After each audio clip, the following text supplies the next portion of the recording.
Alex. I'm J-Ray. And for our project, we went to the wind farm out near in Eastern Oregon. PGE owns it. It's made up of like 3 huge wind farms, and we learned a lot of cool stuff from it. The guy was really nice. We got to go inside one of them, so I don't know what to say. And I have to walk with my torn ankle, but it's all good.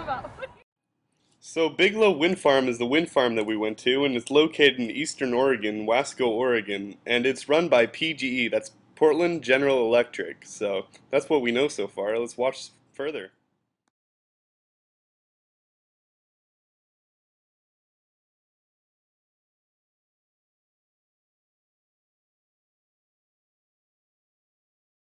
Me and my group, we went to the Biglow Canyon Wind Farm, and the most important thing we learned from the interview and everything was that wind energy is a very important part of changing the way we live nowadays and getting away from fossil fuels, but it's also not the only thing that we have to do. There's many other things that we need to do, like solar energy. My name is Dale Coyle. I'm an electrical engineer. I graduated PSU in 2006. I came to work for PGE shortly after. I worked at Intel for 12 years before. I was in the military before that, so I have a lot of work experience. But I finally got my engineering degree in 2006. I worked full-time and got my degree, so it took me 7 years, I think, to finish my degree. Oh, wow. Working full-time and part-time in school. So I came to work for PG as electrical engineer, and basically have an engineering downtown, and we send engineers out to the various generation facilities, and we will we support those and do projects, whatever needs to be done. My project was Biglow Canyon, so no one else knew anything about wind. They said I had to learn something, so here you go. So basically I designed this from the ground up. Wow. I didn't have to completely design it. There was electrical contractors who built it, who designed it, but I was responsible for reviewing it. So I had to work a lot with our transmission and distribution guys, because basically this is very similar to a distribution like your home, how you get power to your home. So I basically went and worked with them, used a lot of their standards. Had to learn about underground cable, overhead, substation, all this, and I did all this for the first 2 years. And in between that, let's say I did NERC standards, which is your NERC and FERC, which are your federal regulatory agencies for utility, for power. And then I went on to build Biglow 2 and 3. There's actually 3, as your data sheets show here. There's Biglow Canyon Wind Farm is actually made up of 3 different wind farms: Biglow 1, Biglow 2, and Biglow 3. So Biglow 1, here?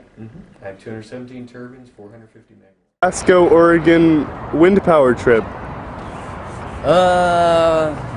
I think it was awesome, you know, going there and looking at all these big wind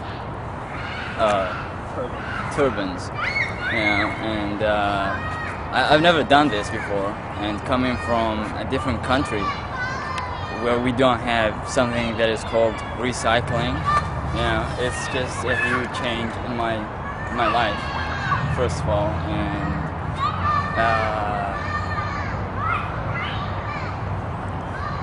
like, I recycle now, you know, I care about the environment, I care about recycling stuff, and I didn't care about that before, so that's a new thing in my life. Awesome.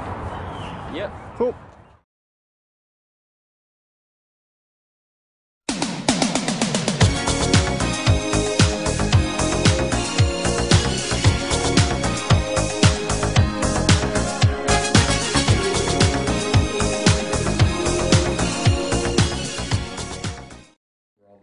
The rest of it is what you pass on the way in is wheat farming. That's the industry in the county.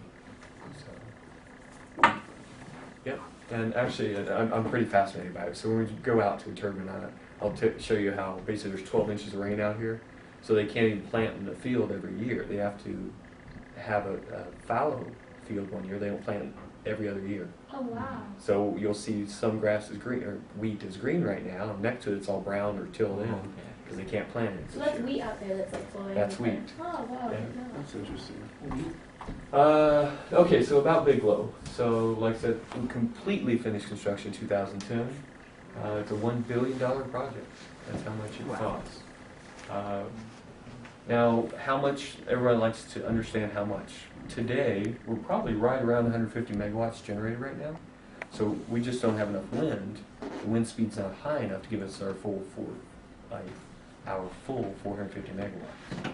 So on the year, if you take the amount of generation and you divide it by the total generation it could have been if 100% of the time wind was blowing at optimal speed, you get what you call a capacity factor. Okay, so our capacity factor is about 1/3. So 450 megawatts, a third of that is 150 megawatts. That's our average generation, and that's in terms of the renewable energy standards you hear about.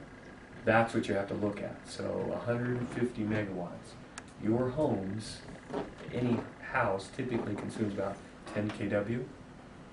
So 150 megawatts divided by 10 kW comes out to about basically 150,000 homes is what's powered from Biglow Canyon.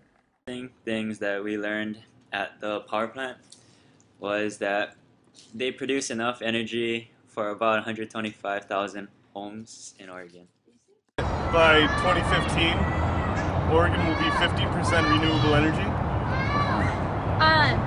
Well, when we were out at the wind farms, he said that there's people who complain that they cause too much noise and disruption to communities, but when you're out there, it's actually just kind of like being at the beach on a windy day. There's really no noise at all. And also, you know what?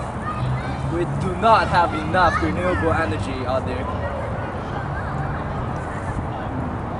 They're trying to be more sustainable, so it helps out the customers. Instead of taking money from the customers, they want to try to reduce costs.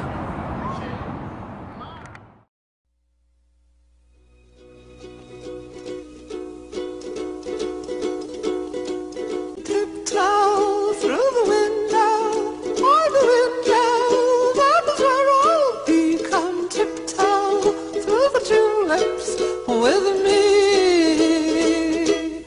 Oh, tiptoe from the garden, by the garden, along the large tree, and tiptoe through the tulips with me.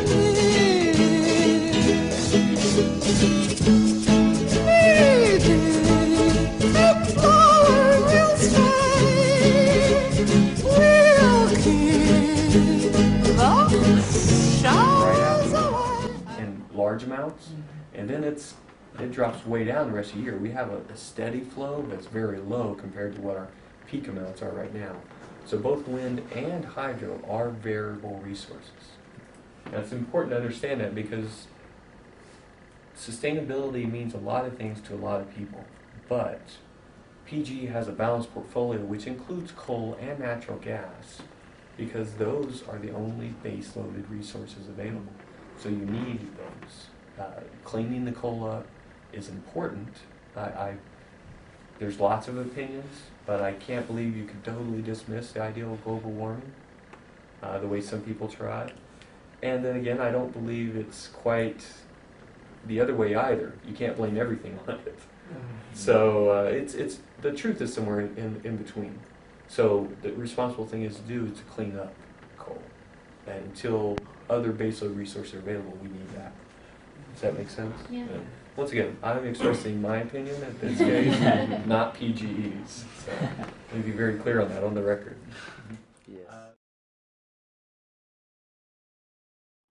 Well, hi there, class. I'm sure you're wondering why wind farms, when you drive by them, they're in a row-like fashion where they're just straight, like in a linear road area.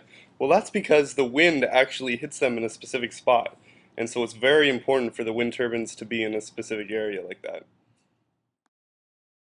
The blue line shows you energy efficiency. So PG is really involved in energy efficiency. When we talk about sustainability, PG it has all kinds. Why would a power company want you to save energy, not use more?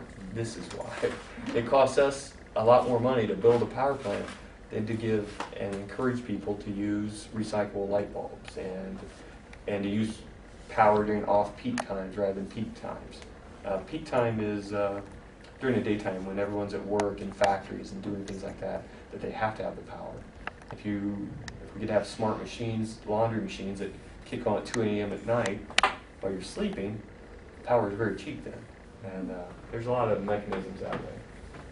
So that's our efforts towards sustainability, along with the fuel cars. We've been really supporting that, charging stations and all those type of things. There's even a project I've heard about, LED street lights coming. That'll be interesting. I was pretty pleased when I got to PG. I didn't know anything about them.